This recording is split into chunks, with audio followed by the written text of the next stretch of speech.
Bonjour à toutes et à tous, bienvenue pour une nouvelle émission Talents d'ici. Les artisans se mettent en scène et il n'y a pas que, je ne sais pas si on l'entend sur le plateau, on entend la musique de la garde républicaine, ce quintet qui se produit 4 fois par jour durant tout ce festival, cette 9e édition de collection d'art où 18 artisans sont venus présenter leurs œuvres, présenter leur savoir-faire, leur passion et ils entourent l'invité d'honneur qui est la garde républicaine. Et ils font quelquefois un petit passage sur notre plateau, ils prennent un petit moment pour venir témoigner de leur savoir-faire, de leur passion, de leur métier.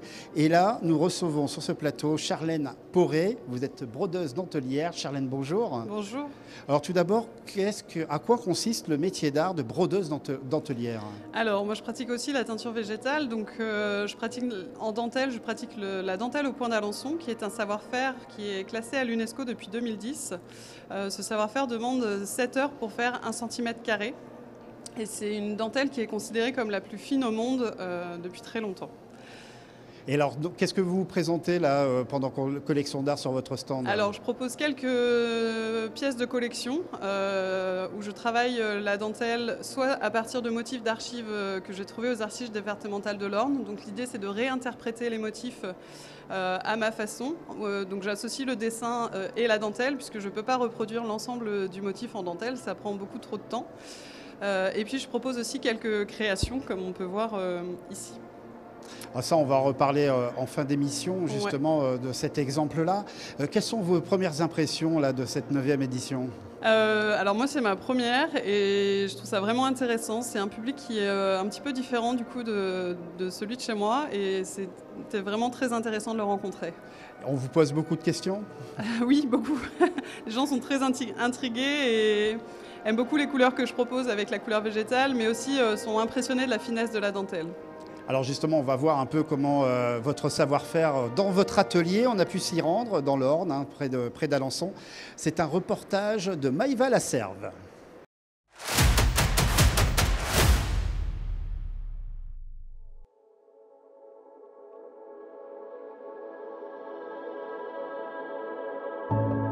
J'ai fait un bac pro technicien outilleur et en première année de bac pro, il y a une enseignante d'art appliqué dans mon lycée qui a lancé un atelier d'art textile. Sa maman, qui était dentelière maître d'art en dentelle au fuseau, est venue nous donner des cours de dentelle. Et c'est là que j'ai découvert ce savoir-faire et que je suis devenue passionnée. Je suis passée par un brevet des métiers d'art en broderie main, donc ça m'a permis de pouvoir passer 5 ans à l'atelier national du Point d'Alençon. Et puis finalement, je me suis rendu compte que j'étais pas du tout faite pour rester enfermée dans un atelier, ça me correspondait pas du tout. Et puis la diversité de savoir-faire aussi me manquait pas mal. Le seul moyen pour devenir brodeuse et dentelière dans le fin fond de l'Orne, c'est de tenter de se mettre à son compte. Donc voilà, j'ai tenté l'expérience. Mon objectif, c'était de réussir à rajeunir l'image de la dentelle. C'est passé par une formation en dessin de joaillerie, puisque la dentelle, on est sur un savoir-faire qui demande 7 heures pour faire 1 cm². Donc c'est extrêmement long, du coup, en étant toute seule dans l'atelier, je ne fais que des petites pièces.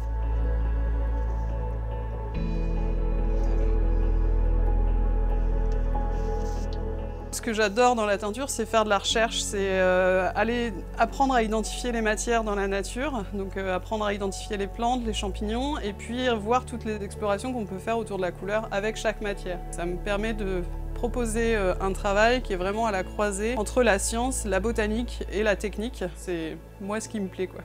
Ah oui, on se retrouve avec du orange. C'est ça. Là, celui-ci, on est sur la parmélia qui est là. J'ai fait le choix de travailler avec la feuille de bouleau puisque c'est une plante que je suis en train d'expérimenter actuellement pour un prochain tableau. Les feuilles ont été dans le bain avec juste de l'eau pendant une bonne demi-heure à peu près. Et donc là l'idée voilà, c'est de se débarrasser de la plante pour ne garder que le jus. Donc voilà, ça c'est mon bain. La couleur du bain ne donne pas forcément une idée du résultat, mais on va avoir un jaune assez puissant normalement. J'ai préparé la fibre de façon à ce que la molécule puisse venir s'accrocher. Vous voyez déjà en l'espace de peu de temps. Voilà déjà un grand panel de ce qu'on peut faire à partir de la pelure d'oignon, quoi. Donc là j'ai expérimenté différentes matières, laine, soie, lin, coton, avec ou sans mordant, plusieurs techniques avec de la sérigraphie, de l'éco-print. Et puis il y a aussi la présentation de pigments. Ce qui reste du bain de teinture, on peut le recycler en pigment. On peut voir que la couleur prend pas tout à fait de la même manière, puisque là on voit bien que sur les fibres animales, quand on travaille le fer, on a plutôt du vert, alors que quand on travaille sur une fibre végétale, on tire plutôt sur le marron. L'écoprint, c'est une impression directe avec les plantes, donc l'idée c'est de préparer le tissu aussi avec un mordant. On enferme directement la plante dans le tissu et on cuit à la vapeur. La plante vient dégorger sur le tissu. Donc là, je suis en train de faire la dernière étape, qui est la brode. Et donc, en fait, je viens rehausser tous les contours des motifs en venant rebroder avec un fil de bourrage. Ça réveille vraiment le motif, quoi.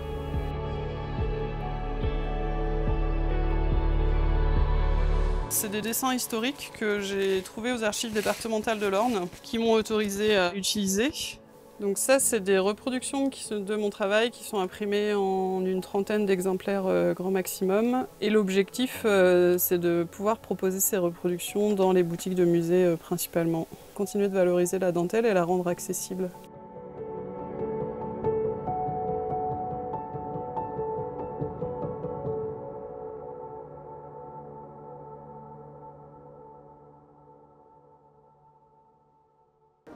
Métier passionnant qu'exerce Charlène Poré. On l'a vu dans le reportage, vous faites aussi de la teinture végétale. Et d'ailleurs, vous portez un exemplaire, c'est quoi?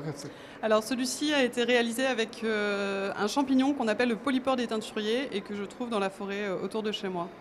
Alors c'est une autre technique aussi. Là, ce que vous présentez, c'est quoi? La dentelle d'Alençon, du coup, la fameuse, la précieuse dentelle au point d'Alençon. Donc là, j'ai fait le choix d'associer aussi avec le dessin. Et on retrouve bien toutes les étapes de la dentelle d'Alençon. Alors ça va être quoi la suite pour Charlène Poré? Alors la suite, ça va être de continuer à réussir à créer mes propres motifs, essayer de persévérer un petit peu dans ce domaine-là. Et puis pour la teinture, c'est pareil. On va vraiment avancer vers de la création et confection de motifs par le biais de la sérigraphie. C'est un métier qui vous passionne? Oui, moi je suis passionnée par les arts textiles et par toutes les sciences qui touchent de près ou de loin aux arts textiles, donc je suis très curieuse. Eh bien, merci Charlène Poré d'être venue sur ce plateau, nous faire partager votre savoir, votre passion de la broderie, de la dentellerie aussi. On se retrouve tout de suite, très vite, en recevant Lorraine Caït, éleveuse de chèvres angora, mais pas que. Elle va tout nous expliquer d'ici un petit quart d'heure.